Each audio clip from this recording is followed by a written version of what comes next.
አንድ ቀን ጠዋት ከእንቅልፎ ነቁ። የሆነ ነገር ተቀይሯል፣ ግን መጀመሪያ ላይ አላስተዋሉትም። ከአልጋው ወረዱ፣ መስታወትም ፊት ቆሙ እና ድንገት ተገነዘቡ። ምንም ስሜት የለውትም። ደስታ የለም፣ ፍቅር የለም፣ ፍርሃት የለም፣ ሀዘንም የለም። ይህ የቢሆንስ ዓለም ነው።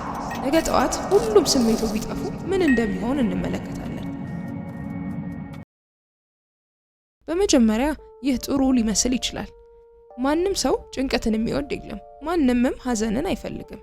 ግን ስሜት ቢጠፋ ህይወት በ24 ሰዓት ውስጥ መፍረስ ይጀምራል እና ይህ ልብ ወለድ አይደለም፣ ሳይንስ የነገረን እውነት ነው። እስኪ ወደ ወጥ ቤት እንሂድ።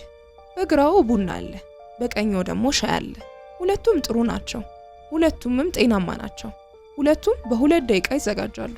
ግን የትኛውን ይመርጣሉ? ቡና እፈልጋለሁ የሚል ስሜት የለም፣ ሻይም ይሻለኛል የሚል ስሜት የለም። ስለዚህ ዝም ብለው ይቆማሉ። 1 ደቂቃ፣ 5 ደቂቃ፣ 10 ደቂቃ። አዎ ስሜት ከሌለ በሁለት ነገሮች መካከል እንኳን መምረጥ አይቻልም። ብዙ ሰዎች የሚያስቡት አእምሮ ብቻውን ውሳኔ እንደሚሰጥ ነው። ግን እውነቱ ሌላ ነው። ስሜት ውሳኔን የሚያንቀሳቅሰው ሞተር ነው። በ1990ዎቹ አንድ ታዋቂ የነርቭ ሳይንቲስት በአንጎላቸው ላይ ጉዳት የደረሰባቸውን ሰዎች አጠና።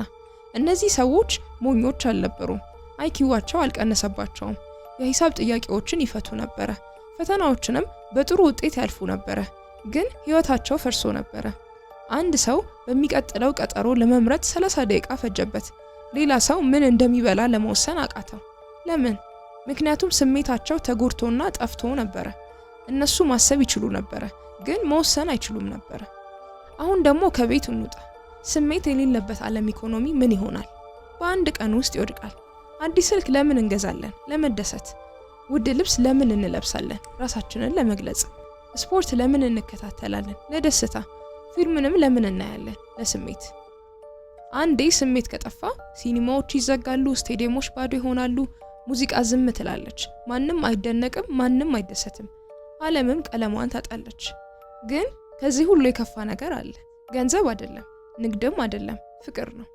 አንዲት እናት ልጇን ስታቅፍ የሚሰማት ነገር ከሌለ፣ አንድ ጓደኛ ሲያለቅስ የሚራራ ስሜት ከሌለ፣ አንድ ሰው ሲሞት የሚያሳዝን ሀዘን ከሌለ ቤተሰብ ቀስ በቀስ ይፈርሳል። ጓደኝነት ይጠፋል። ሰዎች እርስ በርሳቸው የሚተሳሰሩትና የሚተሳሰቡት በጥቅም ብቻ ይሆናል። ወድሃለሁም የሚለው ቃል ትርጉም ያጣል።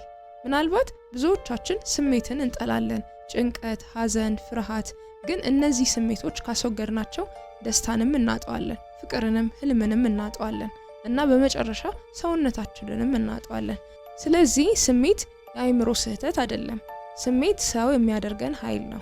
ፍቅር ሰው ያደርገናል፣ ሀዘንም ያስተምረናል፣ ፍርሃትም ያስጠነቅቀናል። አሁን ግን አንድ ጥያቄ አለኝ። በእጁ ውስጥ አንድ ቁልፍ ቢኖር እና ያንን ቁልፍ በመጫን ሁሉንም ስሜታችንን ማጥፋት ብንችል በእውነት ይጫኑት ነበረ? ከታች ኮሜንት ላይ ጻፉልን። የዛሬው ሐሳባችንም ከወደዳችሁት ላይክ፣ ሼር፣ ሰብስክራይብ በማድረግ ቤተሰብ ይሁኑ።